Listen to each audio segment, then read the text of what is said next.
했습니다. 더불어민주당은 결국 특검의 수사기한을 연장을 하고 특검을 공룡조직으로 만드는 3대 특검법 개정안을 국회에서 일방적으로 통과시켰습니다. 이 과정에서 더불어민주당 지도부는 서로 책임을 떠넘기는 우스운 총각을 보여주었습니다. 정청래 여의도 대통령은 여야 합의안을 사전에 보고받았음에도 불구하고 아무것도 몰랐다는 척하면서 뻔뻔하게 모든 책임을 같은 당의 원내 지도부에 뒤집어 씌우려 했습니다.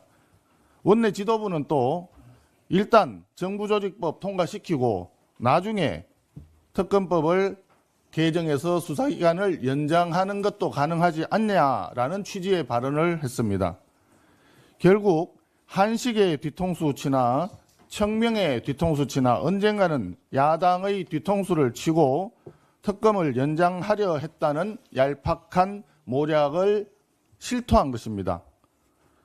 이런 얄팍한 모략질을 꾸미면서 같은 지도부끼리 서로 손발이 안 맞아서 싸우는 모습이 국민들 보기에는 한심스럽기 짝이 없습니다. 이번 여야 합의 파기는 단지 서로 손발이 잘 안 맞았을 뿐이지 본질적으로 이재명 정권 수뇌부의 합작 사기극이라 할 것입니다. 이재명 대통령도 치졸한 면모를 보이기는 매한 가지였습니다. 대통령은 여야 합의안을 몰랐다, 또 그렇게 하길 바라지 않는다라는 새빨간 거짓말을 태연하게 기자회견장에서 늘어놓았습니다. 협상 과정에서 여당 원내 지도부는 대통령실과 전혀 소통을 하지 않았다는 이야기입니까? 국민들이 묻습니다.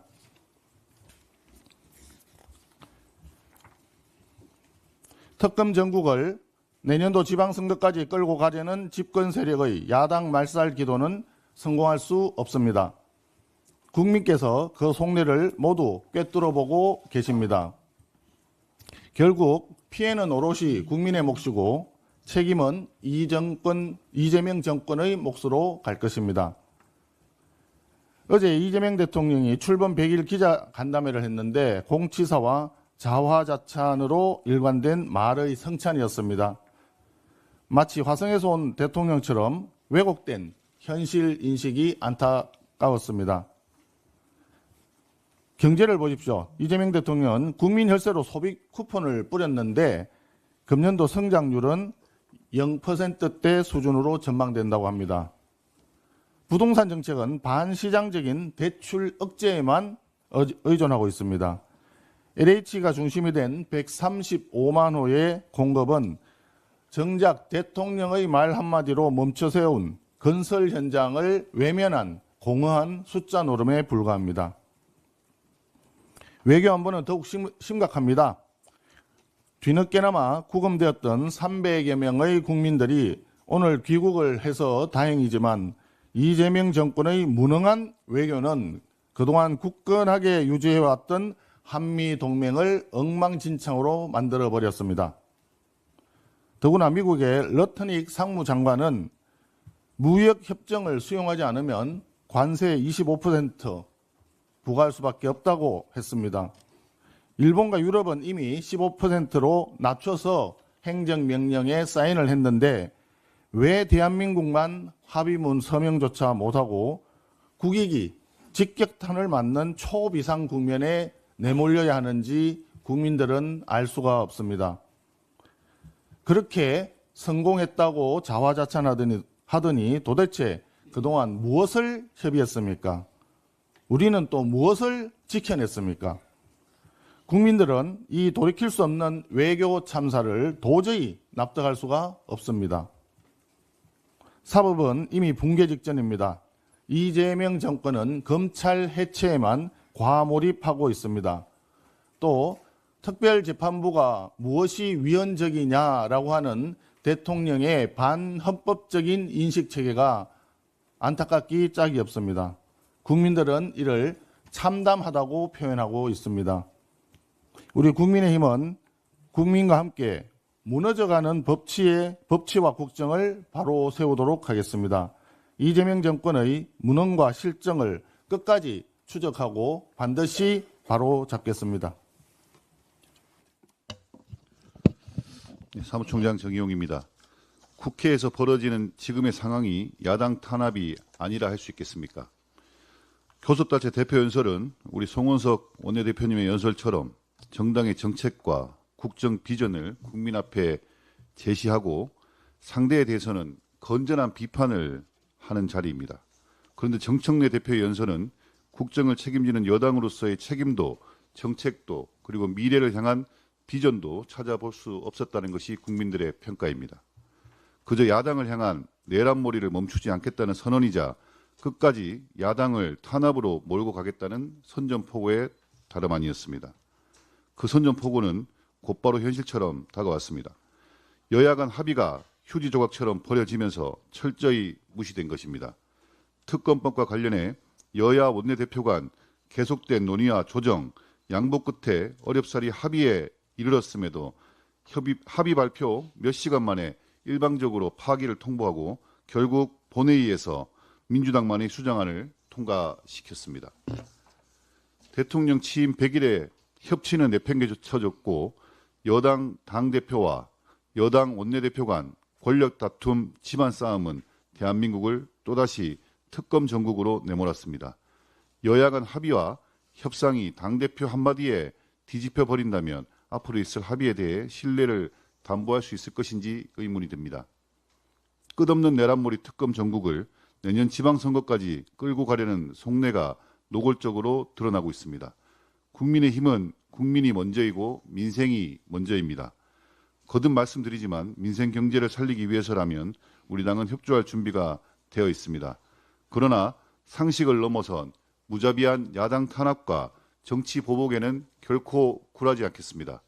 오늘 오후 당원들과 함께 국민들과 함께 야당 탄압 독재 정치 규탄 대회에서 특검을 앞세운 야당 말살의 실상을 국민 앞에 소상히 알리고 힘을 모아 끝까지 투쟁하겠습니다. 운영수석입니다. 이재명 대통령 취임 100일 기자회견과 관련돼서 추가 설명을 좀 드리겠습니다. 어제 이재명 대통령은 취임 100일 기자회견에서 내란 특별재판부가 위헌이 아니라며 귀를 의심케 하는 발언을 했습니다. 대통령이 법률가이지만 헌법 지식이 부족하고 사법부 독립을 부정하는 발언이기에 교육적 차원에서 친절하게 위헌성을 알려주겠습니다. 우리 헌정사에서 특별재판부가 설치된 것은 광복 직후 반민특위 특별재판부와 4.19 혁명 직후 3.15 부정선거를 청산하기 위한 특별재판부 두 차례뿐입니다.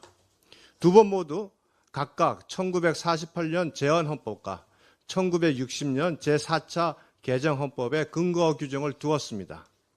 과거 특정한 불법 행태를 처벌하거나 제재할 규정이 전혀 없거나 부족한 예외적 사항이므로 헌법상 근거를 만들어 설치하였고 임명권도 대법원장에게 주었습니다. 헌법재판소도 1996년 10월 31일 특별재판소가 허용되려면 헌법에 명문 근거가 있어야 하고 군과 같은 특수성이 있어야 하며 대법원을 최종심으로 하고 재판관의 독립과 신분이 보장돼야 한다고 판시한 바 있습니다. 민주당이 추진하는 내란특별재판부는 헌법의 근거가 전혀 없고 군과 같은 특수성도 없으며 윤석열 정부 임명 대법관을 재판부 구성에서 제어하고 정치적 이해관계에 따라 임명하여 재판부 구성의 독립성이 전혀 보장되지 않았습니다. 헌법재판소가 정한 특별재판부 허용 조건은 단 하나도 충족하지 못한 것입니다. 특별재판부의 유연성이 분명함에도 대통령이 국민 의지를 운운하면서 그 추진에 앞장서는 것은 사법부마저 정치권이 마음대로 흔들겠다는 전형적인 전체주의적 발상입니다. 국민의힘은 헌정질서와 민주주의를 파괴하려는 대통령과 민주당의 폭주를 결코 자시하지 않겠습니다. 위헌적 특별재판부 저지를 위해 끝까지 맞서 싸울 것입니다.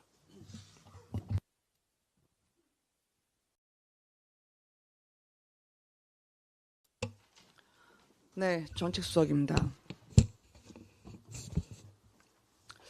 대통령의 100일 기자회견에서 우리 국민은 장차 우리나라가 마주할 미래를 봤습니다.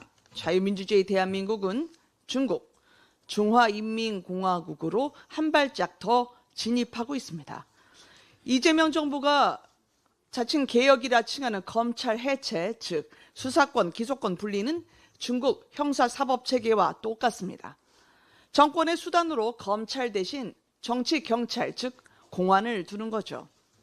이재명 대통령이 그게 무슨 위헌이냐, 국민의 뜻이 중요하다는 내란 특별재판부, 헌법에 근거가 없어도 인민이 원하면 된다는 건가요? 삼권 분립은 모르겠고 자유도 모르겠고 망신주기 수사로 종교 위축시키고 언론인들 좌표 찍어서 스스로 자아검열에 들어가게 하는 것, 이게 바로 인민민주주의입니다. 그럼에도 중국과 다행히 불행일까요? 차이를 둔 게 있습니다. 대통령은 너무 잔인하다. 신용 높은 사람 금리를 높여서 신용 낮은 사람 금리 깎아주자고 합니다. 그런데 공산주의 중국조차 신용이 높은 사람에게는 낮은 금리를 적용하는 시장경제의 기본은 존중하고 있습니다. 힘들게 성장한 나라 무너지는 건 한순간입니다. 요즘 대통령과 함께 밥 먹은 기업이 또 야당이 직면하는 건 밥이 아니라 반시장, 반민주 폭탄입니다. 지금 상황에 맞는 오징어 게임 3 대사 하나 소개해 드릴까요? 다수결로 민주적으로 결정한 거예요. 미안하지만 그냥 좀 죽어주세요. 이 어이없는 대화가 2025년 대한민국에서 실화가 되고 있습니다. 법에 의한 독재, 이 정권이 만든 게임판에서 국민이 희생되지 않도록 이 나라와 국민을 생존시킬 수 있는 방법을 매일, 매시간 찾아나가겠습니다. 이상입니다.